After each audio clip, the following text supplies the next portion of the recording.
जय जगन्नाथ। पिलामाने आमे काली 7 नंबर पद जाए पढ़ी आज पढ़ा ता परवर्ती पद ठारू तेबे चलतु पढ़ा।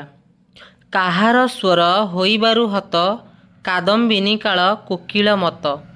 काहार स्वर होइबारु हत अर्थात हत माने परास्त बा पराजित। कादम्बिनी काल बा वर्षा काल कोइलीर स्वर जमती बसी जाए ठीक से ही भाव में गोपी मान अवस्था भी सैया। से कथा कहबार सामर्थ्य पाखे नाही। तंटी एवं संपूर्ण रूपे पोड़ी जाइछि बसी जाइछि। केतही शरद ऋतु समान केतकी पराए हेबारु वर्ण। केनिदाघ काल केते बहुची कले बोरु झाड़। अर्थात शरत ऋतुरे केतकीर फूल बा केतकी फूलर रंग जमी फिका पड़ जाए आपणक अनुपस्थिति रे गोपी मान अवस्था भी सैया। से सब फिका पड़ जाइछन्ति। केनिदाघ काल केते बहुची कलेबुरु झाड़ जेमिति तांको देह शरीर झाड़ गदगद गदगद हो बाहरुची। अर्थात जेमिति परिश्रमी बा चाषीटे जेमिति बिलरे चाष कला बेले खरा समय ता देहरु झाड़ बाहरे किंतु खरा नहीं गरम नहीं तथापि भी गोपी मानक देहरु झाड़ बाहरुची। परवर्ती पद केतही होइछि बरसा प्राय कमल नेत्रु नीर बही जाए।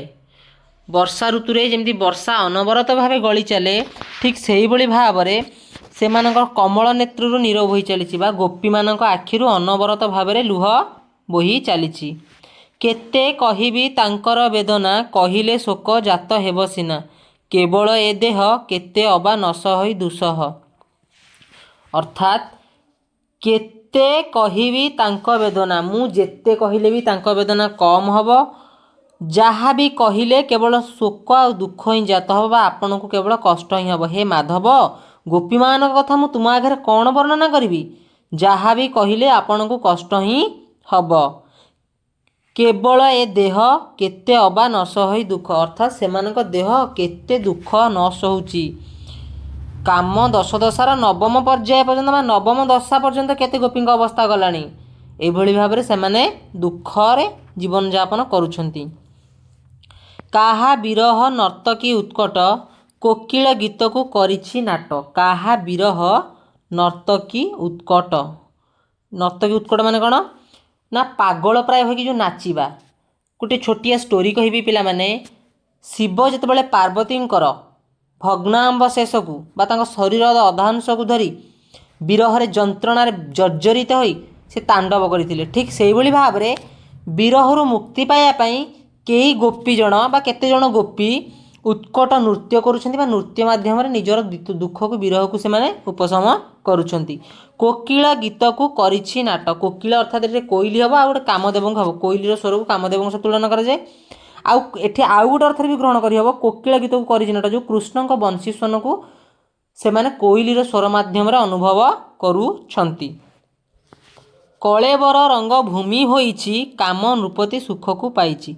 कलेबर अर्थात शरीर शरीर को रंगभूमि करिछंती काम नृपति सुख को पाइछि।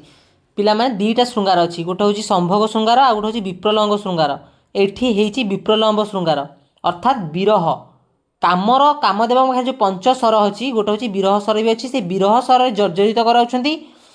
कलेबर रंगभूमि होइछि काम नृपति सुख को पाउछि। कामदेव सिना सुख पाउछंती एमाने किंतु विरह रे जंत्रणा रे जर्जरित हेउछंती। काहार विरह कला को कला कराउछि मोह।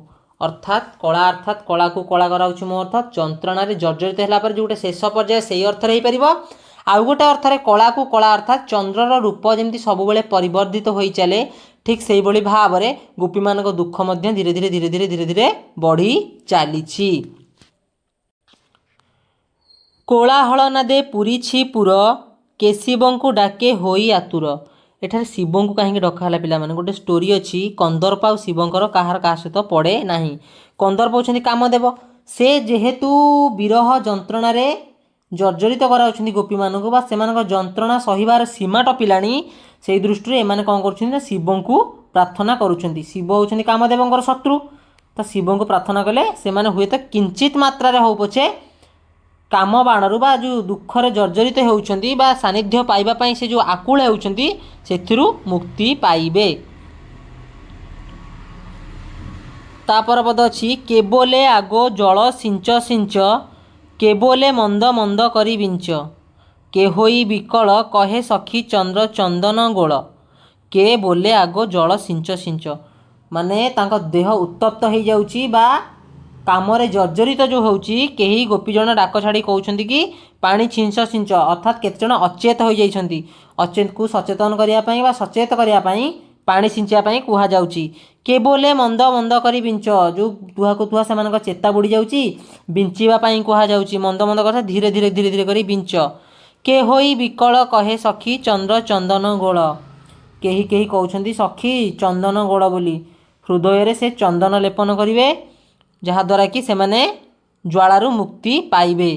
କେବଲଇ ଆଉ ଉସିର ଖୋଳ, କେବଲେ ଅଇଲା କି ପଦ୍ମଦଳ। ଉସିର ମାନେ ପିଲାମାନେ ବେଣା ଚେର। ଉସିରର ଅର୍ଥ ହେଉଛି କ'ଣ ନା ବେଣା ଚେର। ଉସିରର ଅର୍ଥ ହେଉଛି ବେଣା ଚେର। ବେଣା ଚେର ଗୋଟେ ଥଣ୍ଡା ଜାତୀୟ ଦ୍ରବ୍ୟ ବା ପଦାର୍ଥ। କେବଲେ ଅଇଲା କି ପଦ୍ମଦଳ, ପଦ୍ମତଳ ବା ପଦ୍ମନାଡ଼ ଆଣିବା ପାଇଁ କହୁଛନ୍ତି। କେବଲେ ଆସିଛି କୁମୁଦ ନାଳ, କୁମୁଦ ନାଳ ମାନେ ପିଲାମାନେ କ'ଣ କଇଁନାଳ। କେବଲେ ନେଇ ଦିଅ ହୃଦସ୍ଥଳ, ହୃଦୟରେ ତାକୁ ନେଇକି ରଖ। ଚନ୍ଦନ ଲେପିବା ପାଇଁ କିଏ କହୁଛି, କିଏ କହୁଛି ଧୀରେ ଧୀରେ ବିଞ୍ଚିବା ପାଇଁ, କିଏ କହୁଛି ପଦ୍ମନାଡ଼ ଆଣିବା ପାଇଁ। ଏଇଭଳି ଭାବରେ ସେମାନଙ୍କର ଯୋଜନା ଚାଲିଛି କି କେଉଁଭଳି ଭାବରେ କିଞ୍ଚିତ ମାତ୍ରାରେ ହେଉ ପଛେ ଯେଉଁ କାମରେ ଜ୍ୱାଳାରେ ଯେଉଁ ଜର୍ଜରିତ ହେଉଛନ୍ତି ସେଥିରୁ କେମିତି ସେ ଉପଶମ ପାଇପାରିବେ। କେବଲେ ନେଇ ଦିଅ ହୃଦସ୍ଥଳ, କରିଏ ଯତନ କଲେ ସଜନୀ ମାନେ ସଚେତନ। ଯତ୍ନ କରି ସଜନୀ ମାନେ କୁହାକୁହି ହେଉଛନ୍ତି ବା ଗୋପୀମାନେ ଏଇଭଳି ଭାବରେ ସେଠାରେ ଜୀବନଯାପନ କରୁଥିବା କଥା କିଏ କହୁଛନ୍ତି ନା ଉଦ୍ଧବ କହୁଛନ୍ତି କୃଷ୍ଣଙ୍କ ଆଗରେ। କେବଳେ ଆରେ ପ୍ରିୟ ସହଚରୀ, କୃଷ୍ଣଚନ୍ଦ୍ର ସଙ୍ଗେ ପିରତି କରି, କାଳରେ ଅରଜିଲୁ ଏହି ସିରି। କେହି ଗୋପୀଙ୍କୁ ବୁଝାଉଛନ୍ତି କି ତୁ କାହିଁକି ସେ କପଟିଆ ଛଳିଆ କୃଷ୍ଣ ସହିତ ପ୍ରେମ କଲୁ ବା ପ୍ରୀତି କଲୁ ପିରିତି କଲୁ, କାଳରେ ଅରଜିଲୁ ଏହି ସିରି, ଅର୍ଥାତ୍ ତୁ ସେଇଥିପାଇଁ କାହିଁ ଏତେ ପ୍ରକାର ଦୁଃଖ କଷ୍ଟ ପାଉଛୁ ବା ତୁ ନିଜେ, ସିରି ମାନେ କ'ଣ ନିଜେ, ଅରଜିଲୁ ନିଜେ ଦୁଃଖକୁ ନିଜେ ଅରଜିଲୁ। କାମଦେବଙ୍କ ହୋଇଲୁ ବୈରୀ, କେବଲେ କି କହ କର୍ମରେ ଲେଖିଥିଲା ଏ ବିରହ। କାମଦେବଙ୍କର ଦେଖ ଆମେ କୃଷ୍ଣଙ୍କୁ ପ୍ରେମ କଲୁ ବୋଲି ବର୍ତ୍ତମାନ ଏନେ କାମଦେବଙ୍କର ଶତ୍ରୁ, କାମଦେବ ଏଇନା ଆମ ପଛରେ ଲାଗିଯାଇଛନ୍ତି, ଆମେ ବର୍ତ୍ତମାନ ଦୁଃଖରେ ଜର୍ଜରିତ। କେବଲେ କି କହ କର୍ମରେ ଲେଖାଥିଲା ଏ ବିରହ। କେହି କେହି ପୁଣି କୁହନ୍ତି ଯାହା ହେଇଛି ହେଇଛି ଆମ ଭାଗ୍ୟରେ ହିଁ ବୋଧହୁଏ ଏ ଦୁଃଖ ଲେଖା ଥିଲା ବୋଲି। କେତେ କହିବି ଏହି ରୂପେ ଗୋଳ, କେତେ ପ୍ରକାରେ ପୁରିଛି ଗୋକୁଳ, କୋମଳ ପତ୍ର ହୋଇଛି କଉଡ଼ି, କେତେ ଅବା ଆଣୁଛନ୍ତି ଲୋଡ଼ି। କୋମଳ ପତ୍ର ଅର୍ଥାତ୍ ପିଲାମାନେ ପଦ୍ମପତ୍ର, କୋମଳ ମାନେ ପଦ୍ମ, କମଳ, କମଳକୁ ଏଠି କୋମଳ ଲେଖା ହେଇଛି। କୋମଳ ପତ୍ର ବା ପଦ୍ମପତ୍ର ହୋଇଛି କଉଡ଼ି, ମାନେ ଏତେ ମାତ୍ରାରେ ଗୋପୀମାନଙ୍କର ପଦ୍ମନାଡ଼ ପଦ୍ମପତ୍ର କଇଁନାଡ଼ ବେଣାଚେର ଦରକାର ହେଇଛି ଯେ କମଳ ପତ୍ର ବା ପଦ୍ମପତ୍ର ସେମାନଙ୍କ ପାଇଁ କଉଡ଼ି ବା ଅଧିକ ମୂଲ୍ୟବାନ ହେଇଯାଇଛି। କେତେ ଅବା ଆଣୁଛନ୍ତି ଲୋଡ଼ି, କିଏ କେତେ ମାତ୍ରାରେ କୁଆଡ଼ୁ କ'ଣ କରିକି ଆଣୁଛନ୍ତି। କାସାର ମାନଙ୍କେ କମଳପତ୍ର ଅବା ପାଇବ କି, କାସାର ମାନେ ଅର୍ଥାତ୍ ପୁଷ୍କରିଣୀ ବା ପୋଖରୀ ମାନଙ୍କରେ। କାସାରର ଅର୍ଥ ହେଉଛି ପିଲାମାନେ, କାସାରର ଅର୍ଥ ହେଉଛି ପୁଷ୍କରିଣୀ। ପୁଷ୍କରିଣୀରେ ଆଉ କଇଁନାଡ଼ ବା ପଦ୍ମପତ୍ରର ଅଭାବ ଅଛି, ମାନେ ସେଠି ଆଉ ନାହିଁ, ପାଇବାର କଥା ବି ମିଳୁନି ବା ତା'ର ସନ୍ଧାନ ବି ମିଳୁନି। କର୍ପୂର ଚନ୍ଦନକୁ ଆଗ ହୋଇ, କର୍ପଦ୍ଧିମାନ ପଡ଼ିଅଛି ଯାଇ, କୁଶ୍ଚିତ ଦ୍ରବ୍ୟଗନ୍ଧ ବେଣାମୂଳ, କର୍ମକୁ ସେଇ ହୋଇଛି ଦୁମୂଳ, କୁସୁମମାନଙ୍କୁ କେହି ଆଣୁନାହାନ୍ତି ନେତ୍ରପଥକୁ। ଅର୍ଥାତ୍ ଚାରିପଟେ ନାନା ବେରଙ୍ଗର ଫୁଲ ଫୁଟିଛି, ଫୁଲକୁ କେହି ପଚାରୁନାହାନ୍ତି, ଫୁଲକୁ କେହି ଦେଖୁନାହାନ୍ତି, ତାଙ୍କୁ ଆଉ ଫୁଲ ଭିତରେ ସୌନ୍ଦର୍ଯ୍ୟତା ଦେଖାଯାଉନି ବା ଫୁଲକୁ ଦେଖି ସେମାନେ ଖୁସି ହେଉନାହାନ୍ତି ବା ଫୁଲର ବାସ୍ନାରେ ସେମାନେ ଆନନ୍ଦିତ ହେଉନାହାନ୍ତି। ସେ କେବଳ ଖୋଜୁଛନ୍ତି କଇଁନାଡ଼ ପଦ୍ମପତ୍ର ବେଣାଚେର, ଯେଉଁଗୁଡ଼ାକ କି ବର୍ତ୍ତମାନ ଦୁର୍ଲଭ ହୋଇ ପଡ଼ିଛି। କେତେ ରୂପେ ଫୁଟି ଅଛନ୍ତି ଗଛେ, କେହି ତୋଳିବାକୁ ମନ ନ ଇଚ୍ଛେ, କାମଦୂତକୁ ଦେଖି ଘଉଡ଼ନ୍ତି, କଣ୍ଠ ଶୁଣି କର୍ଣ୍ଣେ କର ଦିଅନ୍ତି। ଅର୍ଥାତ୍ ଫୁଲ ଚାରିଆଡ଼େ ଫୁଟିଛି, ତା ବାସ୍ନାରେ ମହକ ଦେଉଛି, ତଥାପି ବି ଏମାନେ ସେଥିରେ ଟିକେ ହେଲେ ବି ଆକୃଷ୍ଟ ହେଉନାହାନ୍ତି, କେହି ତୋଳିବାକୁ ହେଲେ ମଧ୍ୟ ମନ କରୁନାହାନ୍ତି। କାମଦୂତକୁ ଦେଖି ଘଉଡ଼ାନ୍ତି, କାମଦୂତ ଅର୍ଥାତ୍ କୋଇଲି, କାମଦୂତ ଅର୍ଥାତ୍ କୋଇଲି, କୋଇଲିକୁ ଦେଖି ଘଉଡ଼ାନ୍ତି, କଣ୍ଠ ଶୁଣି କର୍ଣ୍ଣେ କର ଦିଅନ୍ତି, କୋଇଲିର ରାବ ଶୁଣି ବା କୋଇଲିର ସ୍ୱର ଶୁଣି ସେମାନେ କାନରେ ହାତ ଦିଅନ୍ତି।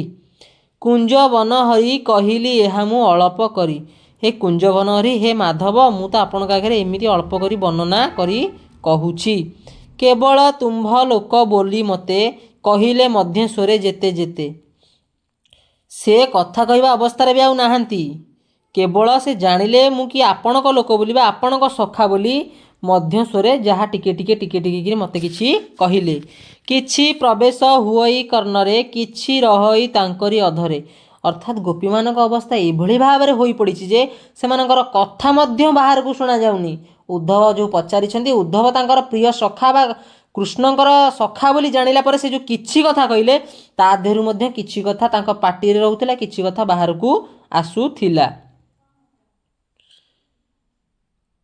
କାମ କର ବିଣା କଣନ ସେ କାଳେ ହୋଇବ ଉଣା।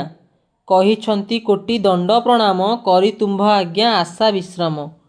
କେଉଁ ଭାଗ୍ୟରୁ ରହି ଅଛି ପ୍ରାଣ, କରୁଣା ସିନ୍ଧୁ ତୁମେ ତାହା ଜାଣ। ଅର୍ଥାତ୍ କ'ଣ କହୁଛନ୍ତି ନା କାମଦେବଙ୍କ ବୀଣା ଠାରୁ ବି ତାଙ୍କ ପାଟିର ସ୍ୱର୍ଣ୍ଣ ବା ପାଟିର କଥା ଯେମିତି ଆହୁରି ଉଣା ବା ଆହୁରି କମ୍ ଶୁଣାଯାଉଛି। ତାପରେ କହିଲେ ଶ୍ୱାସ ପକାଇ ମାଧବ, କହିଲ ଯେଉଁ କଥା ହେ ଉଦ୍ଧବ।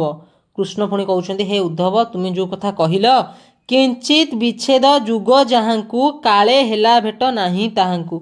ସାମାନ୍ୟ ବିଚ୍ଛେଦରେ ଯିଏ ବିଚଳିତ ହୋଇପଡ଼ନ୍ତି, ବିରହ ଯନ୍ତ୍ରଣାରେ ଜର୍ଜରିତ ହୁଅନ୍ତି, ସେମାନଙ୍କୁ ମୁଁ ମିଛ କହି ଯେଉଁ 3 ଦିନ କଣ୍ଟ କରି ଆସିଥିଲି ତା ପରଠାରୁ ମୁଁ ଆଉ ଗୋପପୁର ଫେରି ନାହିଁ। ସେମାନଙ୍କ ଅବସ୍ଥା କ'ଣ ହେଉଥିବ। ଅବା କେତେ କରତି ହେଲେ ମୋ ଆଶା କରତେ।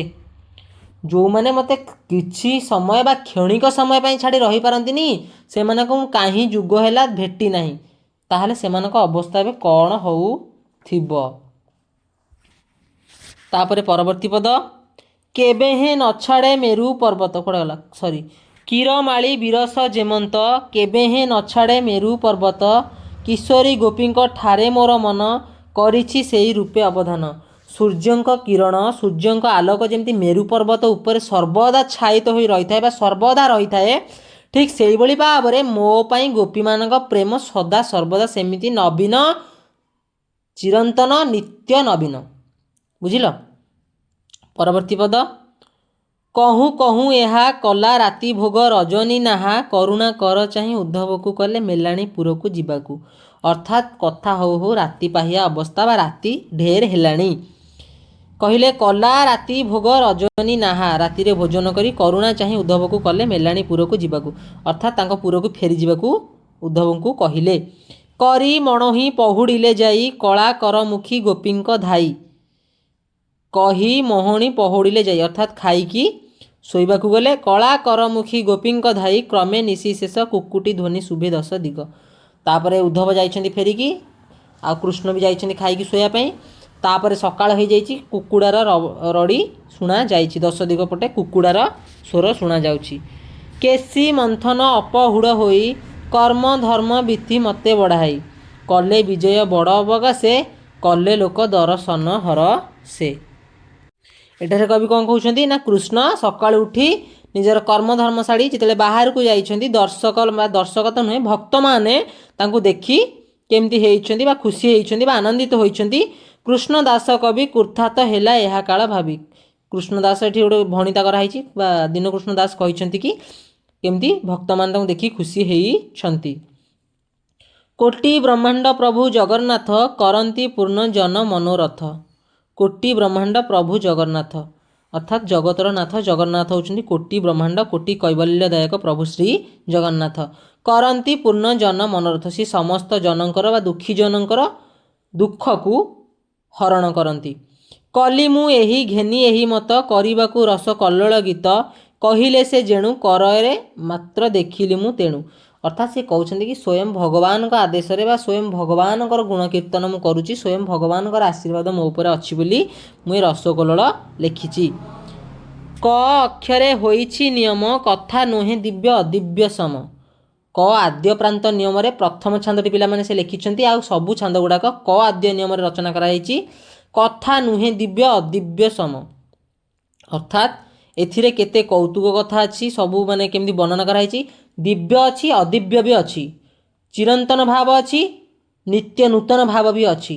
ଅର୍ଥାତ୍ ରସକଲ୍ଲୋଳ ପଢ଼ିଲେ ଜଣେ ଆନନ୍ଦିତ ହେବା ସହିତ ନିଜ ଜ୍ଞାନର ଦିଗ୍ବଳୟ ନିଶ୍ଚିତ ଭାବରେ ବିସ୍ଫାରିତ ହେବ ବୋଲି ସେ ପ୍ରକାଶ କରୁଛନ୍ତି।